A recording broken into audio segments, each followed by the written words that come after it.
కాకినాడ జీజీహెచ్లో ముగ్గురికి కరోనా సోకింది. Microbiology విభాగంలోని medical student, Peddapuram మండలం కాండ్రకోటకు చెందిన ఓ మహిళకు, పాసలపూడికి చెందిన ఒక గర్భిణికి కరోనా పాజిటివ్ తేలింది. వారికి జీజీహెచ్ ప్రత్యేక వార్డులో చికిత్స అందిస్తున్నారు. దీనికి సంబంధించిన మరింత సమాచారం మా కరెస్పాండెంట్ సాయి సుధీర్ అందిస్తారు. కోవిడ్ కేసుల సంఖ్య పెరుగుతున్నాయి. కాకినాడ జీజీహెచ్లో ఆర్టీపీసీఆర్ టెస్ట్ చేసిన తర్వాత ముగ్గురికి పాజిటివ్గా తేలింది. ముందు ర్యాపిడ్ టెస్ట్ చేస్తున్నారు. ర్యాపిడ్ టెస్ట్ తర్వాత పీసీఆర్ టెస్ట్ కోసం కన్ఫర్మ్ చేసుకుంటే ముగ్గురికి పాజిటివ్గా ఉంది.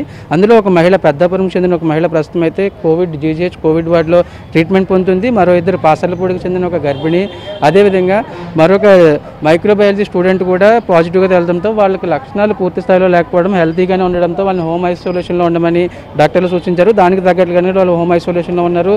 ప్రస్తుతానికి అయితే కోవిడ్ కేసుల సంఖ్య పెరుగుతుంది. దానికి తగ్గట్లుగానే ఇక్కడ అరేంజ్మెంట్స్ కాకినాడ జీజీహెచ్లో అరేంజ్మెంట్ చేస్తున్నారు. 25 బెడ్లతో ప్రత్యేక వార్డు కూడా ఏర్పాటు చేశారు.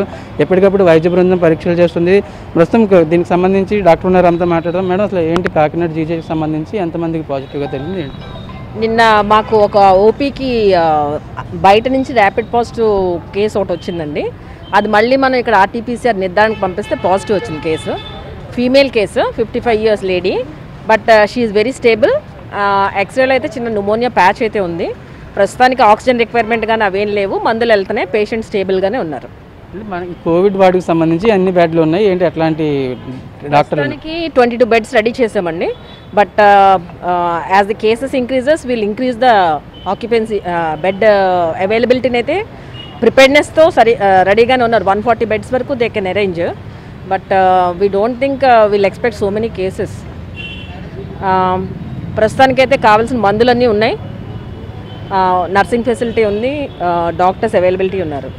మొదటి 3 వేవ్లు చూశారు. కోవిడ్ కేసులు ఒక వేవ్లా వస్తుంది, కొద్ది రోజులు ఉంటుంది. ఇప్పుడు అలాగే ఉండే అవకాశం ఉందంటారా? ఈ కొత్త వేరియంట్ అంటున్నారు. ఇది కొత్త వేరియంట్ JN.1 అని అంటున్నారండి. మేము కూడా వచ్చింది కూడా ఇంకా నిర్ధారణకు పంపించాము. అది ఏ వేరియంట్ అన్నది మనకి ఒక 1 weekలోనే రిపోర్ట్ వస్తుంది. ఇక్కడ నుంచి టెస్ట్ చేసిన ఆర్టీపీసీఆర్ రిపోర్ట్ది మనకి నిర్ధారణకు అది ఏ స్ట్రెయిన్ అన్నది విజయవాడ ల్యాబ్ దగ్గరికి వెళ్ళి మనకు వస్తుంది రిపోర్టు.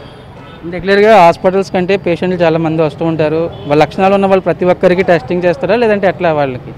యాక్చువల్గా మనం ఇప్పుడు తీసుకున్న గైడ్లైన్స్ అయితే సిమ్టమ్స్ ఉన్న వాళ్ళకి టెస్ట్ చేద్దామని. ఇప్పుడు ఏంటంటే కామన్గా ఇప్పుడు సీజన్లో కూడా మనకి కోల్డ్ వేవ్ వచ్చింది. నెక్స్ట్ ఏంటంటే అప్పర్ రెస్పిరేటరీ ఇన్ఫెక్షన్స్ ఉంటున్నాయి, ఫీవర్స్ ఉంటున్నాయి.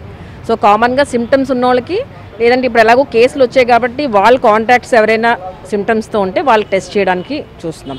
ఇది మొత్తానికైతే కాకినాడ జీజీహెచ్ సంబంధించి కోవిడ్ వార్డులో ఒక మహిళ ట్రీట్మెంట్ పొందుతుంది. అంటే వచ్చే పేషెంట్లు కూడా ఏదైతే నార్మల్గా జీజీహెచ్కి వచ్చే పేషెంట్లు కూడా ఎవరైనా లక్షణాలు ఉంటే వాళ్ళు ఖచ్చితంగా ఆర్టీపీసీఆర్ టెస్ట్ ముందు చేస్తున్నారు. తర్వాత ఆర్టీపీసీఆర్ టెస్ట్లో కన్ఫర్మ్ అయితే మాత్రం వాళ్ళు అడ్మిట్ చేయడమో, వాళ్ళ సిచ్యువేషన్ బట్టి హోమ్ ఐసోలేషన్లో వాళ్ళకి సూచించడం అనేది కూడా చేస్తున్నారు. ముందు ఎవరైతే పేషెంట్లు కావచ్చు, వాళ్ళ బంధువులు కావచ్చు, వచ్చిన వారికి ఏమైనా లక్షణాలు ఉంటే ర్యాపిడ్ టెస్ట్ చేస్తున్నారు. ర్యాపిడ్ టెస్ట్లో పాజిటివ్ వస్తే ఖచ్చితంగా వాళ్ళకి ఆర్టీపీసీఆర్ టెస్ట్ చేసి వాళ్ళ లక్షణాలను బట్టి, వారికి ఉన్న ఏదైతే ఎమర్జెన్సీని బట్టి హాస్పిటల్ ప్రత్యేక వార్డు ఉంది కాకినాడ జీజీహెచ్లో, ఆ ఎమర్జెన్సీ వార్డులో ఉంచడం, వారిని నిరంతరం పర్యవేక్షణ చేయడం జరుగుతుందని డాక్టర్లు చెప్తున్నారు. కెమెరా పర్సన్ ప్రకాష్తో సాయి సుధీర్, NTV, కాకినాడ నుంచి.